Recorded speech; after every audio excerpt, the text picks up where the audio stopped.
পাহাড়তলি চক্ষু হাসপাতাল আসছিলাম আমার চোখের চিকিৎসা নেওয়ার জন্য। তো আপনারা অনেকেই জানেন আমি অনেক দিন পর্যন্ত চোখের সমস্যায় ভুগতেছি। তো আসসালামু আলাইকুম, কী অবস্থা, সবাই কেমন আছেন? আশা করছি ভালো আছেন। তো আমিও আলহামদুলিল্লাহ আছি মোটামুটি ভালো। তো ভিডিওটা হচ্ছে গতকালকের ভিডিও, অর্থাৎ বুধবারে ভোর 5টায় আমরা রওনা দিয়েছিলাম পাহাড়তলির উদ্দেশ্যে। তো পাহাড়তলি হাসপাতালে আমরা পৌঁছে যাই। তো সেখানকার রাস্তাঘাট আর কি, তো রাস্তা থেকে শুরু করে পাহাড়তলি চক্ষু হাসপাতালের ভেতরে পর্যন্ত আমরা আমি আপনাদেরকে ভিডিওর মাধ্যমে যতটুকু পেরেছি ততটুকু তুলে ধরার চেষ্টা করেছি। তো আমি তো আমার হাজব্যান্ডের ঘরে ছিলাম। আমি এই চক্ষু সমস্যায় ভুগতেছি বিগত 20 বছর যাবৎ। 20 বছর আগে আমি চোখে আঘাত পাইছিলাম।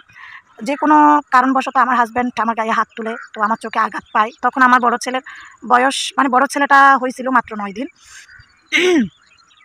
তো বড় ছেলে হওয়ার 9 দিন ওই অবস্থায় কিন্তু আমাকে আমার হাজব্যান্ড পারিবারিক যে কোনো ইস্যু নিয়ে আমাকে মারে, আমার চোখের মধ্যে আঘাত হয় ভীষণভাবে। তো সে অবস্থায় তো মোটামুটি ভালো ছিলাম, কিন্তু 5-6 বছর আগে আমার চোখে একটু ঝাপসা ঝাপসা দেখি। তারপর থেকে এখন হচ্ছে চোখে প্রায় না, বাম চোখে প্রায় দেখি না বললেই চলে। তো এই হচ্ছে পাহাড়তলির দৃশ্য বাইরে থেকে শুরু করে, আপনারা তো দেখতে পারতেছেন। আর পাহাড়তলি পরিবেশটা এত সুন্দর পরিপাটি পরিষ্কার, কি বলবো, নিজের চোখে না দেখলে বিশ্বাসই হয় না। আমি এই নিয়ে 3 বার গেছি পাহাড়তলিতে, আগেও 2 বার গেছিলাম প্রায় 4 বছর আগে, আর আবার আসছি। তো পাহাড়তলি আমরা 5টায় ঘর থেকে বের হই, পাহাড়তলি পৌঁছি আমরা 6টা 40-এ। তো লাইনে দাঁড়িয়ে আমরা টোকেন নিই। টোকেন নেওয়ার পরে হচ্ছে আমাদেরকে বলছে যে ওনারা ওইখানে মাইকিংয়ে সময় সময় ডেকে ডেকে সব সুযোগ সুবিধা বলে দেয়। তো বলছে যে আপনারা বসেন শৃঙ্খলা বজায় রেখে। হ্যাঁ, তো এই যে দেখতে পারতেছেন কি সুন্দর সিট। তো সবাই এখন নাস্তা খাওয়ার জন্য বাইরে গেছে, এই জন্য সিটগুলো খালি।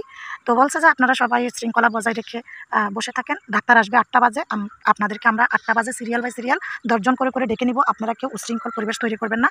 যে যার যার মতো করে নাস্তা পানি খেয়ে আপনারা 7:30টায় চলে আসেন। তো আমিও আমার মা আমরা আমাদের বসার সিট ধরে তারপরে আমরা হচ্ছি নাস্তা খাওয়ার জন্য চলে যাই। ঠিক আছে? তো এই যে দেখতে পারতেছেন এখানে সবাই বসে আছে, এরাও কিন্তু সবাই নাস্তা খাওয়ার জন্য চলে যাবে। এটা হচ্ছে নাস্তা খাওয়ার আগ মুহূর্তের পরিবেশ আর কি। তো সেটাই। তো এখন চলে যাব আমরা দোকানে নাস্তা খাওয়ার জন্য। আসুন কোন দোকানে যাচ্ছি সেটাই আমি আপনাদেরকে দেখাই।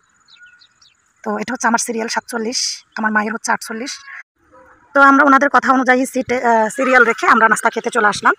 তো নাস্তা খাওয়ার জন্য আমরা হসপিটালের ক্যান্টিনে যাই নাই, আমরা রাস্তার ধারে যে দোকানগুলো আছে হসপিটালের পাশাপাশি, হসপিটালের একদম কাছাকাছি দোকানগুলো, তো ওইখানে ঢুকছি। ওইখানে আমি আর মাত্র 2-1 জন গেছে।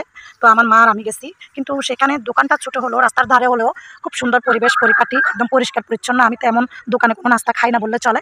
তো আমরা পরোটা নিয়েছি, ডাল নিয়েছি ডিম পোস্ট। তো আমি প্রথমে ডাল দিয়ে শুরু করছি। আর ওখানে এত মানুষের ভিড়, ওইখানে ওনারা নাস্তা দিয়ে কভার করতে পারতেছে না, এত ভিড়। প্রথমে দেখেন আমরাই ছিলাম, এখন কিন্তু অতিরিক্ত মানুষের ভিড় জমে গেছে, একদম মধ্যবিত্ত থেকে শুরু করে ধনী পরিবারের লোক পর্যন্ত সেখানে। তো যাই হোক, নাস্তা তো খাচ্ছি মা মেয়ে 2 জনে। ডিম কিন্তু এখনও আসতেছে না, তো ডিম চলে আসছে। হ্যাঁ, তো আমরা একটা ডাল নিয়েছি আর নিয়েছি একটা ডিম ভাজি। তো ওইভাবে কিন্তু ওইখানেও অনেকে চিল্লাচিল্লি করতেছে, এই আমার জন্য 2টা পরোটা, আমার জন্য ডাল, আমার জন্য 2টা ডিম পোস্ট। এভাবে কিন্তু ওনারা দিয়ে কভার করতে পারতেছে না, এত ভিড়। তো আসলে ক্যান্টিন না, আমরা রাস্তার ধারে যে দোকানগুলো, এই দোকানগুলো থেকে খেলে কিন্তু ভালো হয়, কারণ ওই ক্যান্টিনগুলোতে খাওয়ার লোকের অভাব হয় না, কিন্তু রাস্তার ধারের দোকানগুলোর বড্ড অভাব, কারণ ওদের বউ বাচ্চা আছে, ওদের রিজিক অনুযায়ী ওদের চলতে হয়। আসলে আল্লাহ পাক কপালে রাখলে শুধু ক্যান্টিন নয়, রাস্তার ধারে নয়, যেখান থেকে ইনকাম শুরু করে সেখান থেকে কিন্তু রিজিকে থাকলে ওনার রিজিকের টাকাটা ওনার কাছে চলে আসে, এটাই স্বাভাবিক।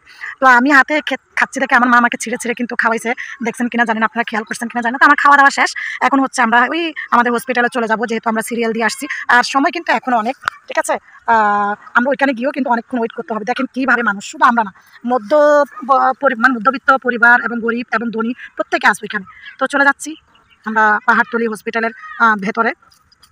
তো যেতে যেতে যতটুকু আপনাদের সাথে শেয়ার করা হয় ততটুকুই কিন্তু আপনাদের সাথে শেয়ার করতেছি আর কি। হ্যাঁ, তো হসপিটালে গেলে যখন চিকিৎসা করব তখন তো আর সব কিছু আপনাদেরকে দেখাতে পারবো না, কারণ ভিডিও করার জন্য আলাদা একটা লোক রাখে। তো দেখেন এখানে কিন্তু ওয়ার্ড বাই ওয়ার্ড আলাদা আলাদা, কোনো একটা ওয়ার্ড আপনারা খালি দেখবেন না, এত পরিমাণ ভিড়।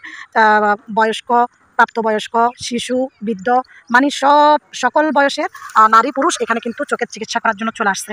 তো আমাদের যখন সিরিয়াল ডাকে তখন আমি প্রথমে যাই কিন্তু টোকেনের টাকা দিই। টোকেনের টাকা হচ্ছে পাহাড়তলি হসপিটালে এক টোকেন হচ্ছে 200 টাকা করে। তো আগে আরও অনেক কম ছিল।